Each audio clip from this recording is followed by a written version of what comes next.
Bapak dan Ibu keluarga besar Aman Yogyakarta, dimanapun kita berada, muslimin muslimat, mukmin mukminat, hadirin hadirat pengajian kajian kitab Fasl fi Tasfiyatin Nafas yang kami hormati, rahimani wa rahimakumullah, uhayyikum bi tahiyatil Islam. Assalamualaikum warahmatullahi wabarakatuh.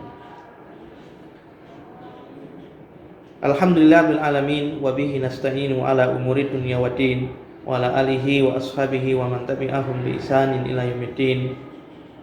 Wa asyhadu an la ilaha illallah wahdahu la syarika lahu wa asyhadu anna Muhammadan abduhu wa rasuluh. Allahumma shalli wa sallim wa barik ala Muhammadin wa ala alihi wa ashabihi ajma'in. Qala Allah Ta'ala fi kitabil aziz, ya ayyuhalladzina amanu taqullaha haqqa tuqatih wa la tamutunna illa wa antum muslimun. Ya ayyuhalladzina amanu taqullaha wa qulu qawlan sadida yuslih lakum a'malakum wa yaghfir lakum dzunubakum wa may yuti'illaha wa rasulahu faqad faza fawzan 'azima.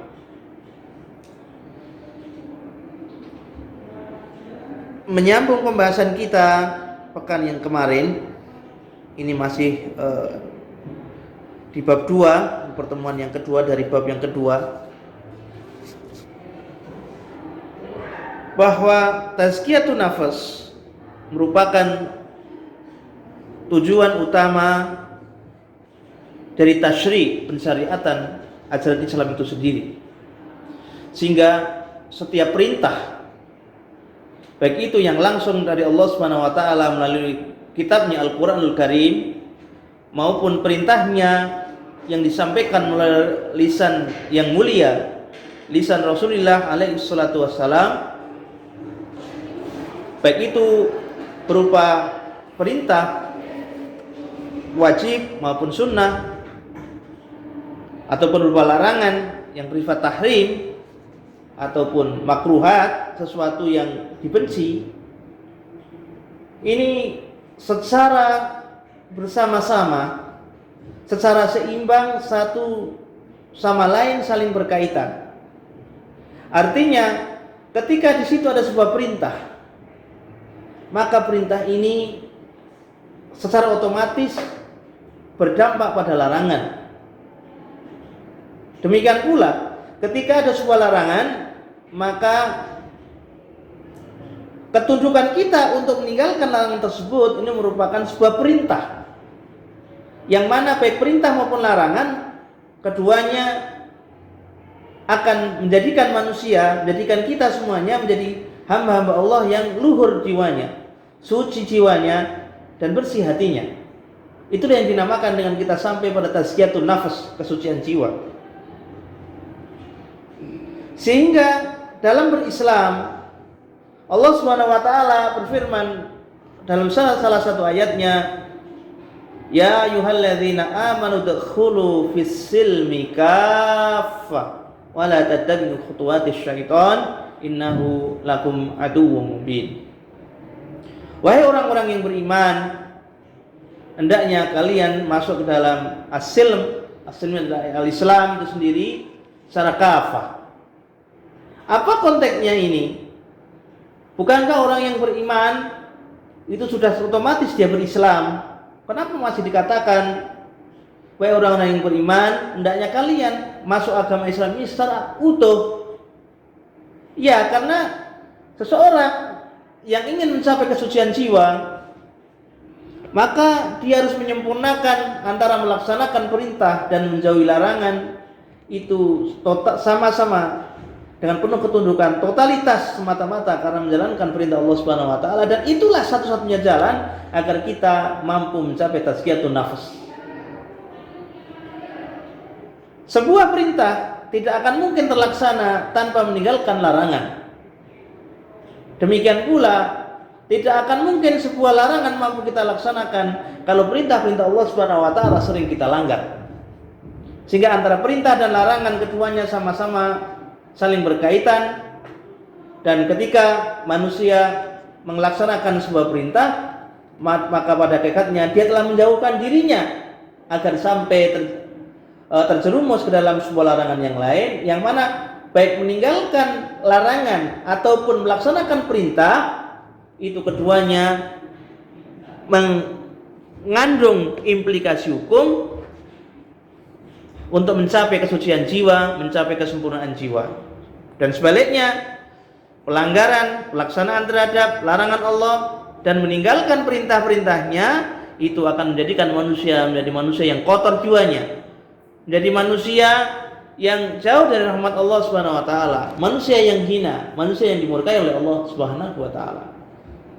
Sehingga kalau ada seseorang yang mengatakan sudahlah, tidak usah kita melarang-larang orang, biarkan saja orang yang minum khamr, biarkan saja berzina, biarkan saja orang berbuat bid'ah, biarkan saja seorang itu berbuat kemusyrikan, yang penting kita saatnya ke masjid, yang penting kita ajak manusia ke masjid, mari kita penting sholat 5 waktu, sudahlah biarlah yang lain biar saja jalan sesuai dengan apa yang dia mau.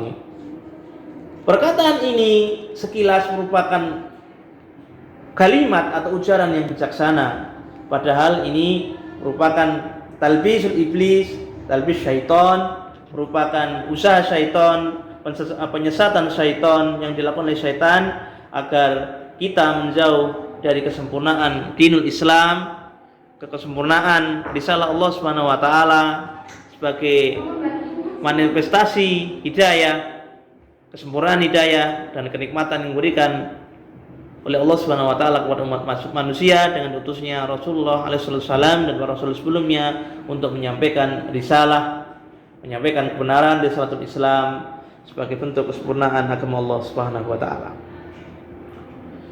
Jadi baik itu meninggalkan larangan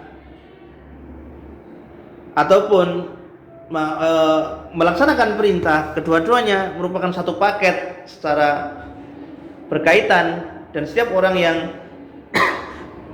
mengaku Islam secara sempurna maka wajib dia tunduk dan patuh untuk mengikuti setiap perintah dari Allah Subhanahu wa taala dan Rasulnya, kemudian tunduk dan patuh untuk senantiasa meninggalkan larangan-larangannya, karena Islam itu berisi perintah dan larangan, dan masing-masing itu mengajak manusia, akan mendorong manusia kepada kesempurnaan jiwa dalam setiap syariat, baik itu yang berupa larangan dan perintah. Misalnya dalam surat An-Nur, dalam konteks hubungan antara lawan jenis, maka Allah Subhanahu wa taala berfirman, "Qul lil mu'minina yaghuddu min absarihim wa yahfazu furujahum." Katakanlah wahai Muhammad kepada orang-orang yang beriman, yang mengaku beriman, laki-laki, yaghuddu min absarihim wa yahfazu furujahum, akan mereka menjaga pandangan mereka dan menjaga kemaluan mereka. Dzalika azka lahum. Sungguhnya yang demikian itu, menjaga pandangan itu lebih baik, lebih suci, lebih tazkiyah, lebih mendekatkan diri pada Allah Subhanahu wa taala. Ghaddul basar, menjaga pandangan, merupakan suatu syariat, perintah dari Allah Subhanahu wa taala sebagai bentuk kasih sayangnya kepada hambanya. Yang mana jika perintah ini dilanggar, maka akan menimbulkan dampak-dampak yang itu bisa mengotori hati, dan itu akan menjauhkan dari hidayah Allah Subhanahu wa taala. Seorang ulama, saya agak lupa namanya, seorang ulama salaf mengatakan bahwa di dalam ghaddul basar, di dalam menundukkan pandangan, terdapat banyak hikmah dan kenikmatan yang disembunyikan oleh Allah Subhanahu wa taala.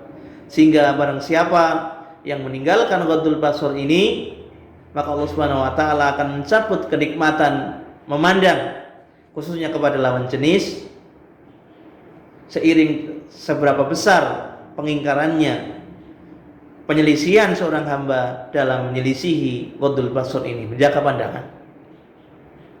Sehingga ketika kita masing-masing kita sudah sulit menjaga pandangan antara lawan jenis, laki-laki dan perempuan yang itu bukan mahramnya, bukan haknya, maka Allah Subhanahu wa taala secara bertahap, naudzubillah min dzalik, akan mengangkat kenikmatan pandangan kita, akan mengangkat sedikit demi sedikit kenikmatan hati kita dalam memandang lawan jenis. Dan itu sudah dijanjikan dan dibuktikan oleh para ulama yang terdahulu, manakala bahkan ada beberapa ulama yang mereka hampir tidak mengenal istrinya, masih mengenal wanita kecuali pada hari-hari dekat di hari pernikahannya, dan itu pun sehingga mereka biasanya setelah akad nikah, masih agak malu-malu dan sebagainya, karena ingin menyempurnakan kenikmatan, ingin mendapatkan kelezatan iman, kelezatan ghadul basar, dan mendapatkan rahmat, taufik dan sadat dari Allah Subhanahu wa taala. Demikian dapat kami sampaikan pada pertemuan ini. Kita lanjutkan pertemuan pada pekan Jumat yang akan datang insyaallah taala. Mudah-mudahan Allah memberikan taufik dan umur yang panjang pada kita semuanya untuk selalu menetapi agamanya sebagaimana yang diajarkan Rasulullah SAW dan para sahabatnya. Wabillahi taufiq wal hidayah. Assalamualaikum warahmatullahi wabarakatuh.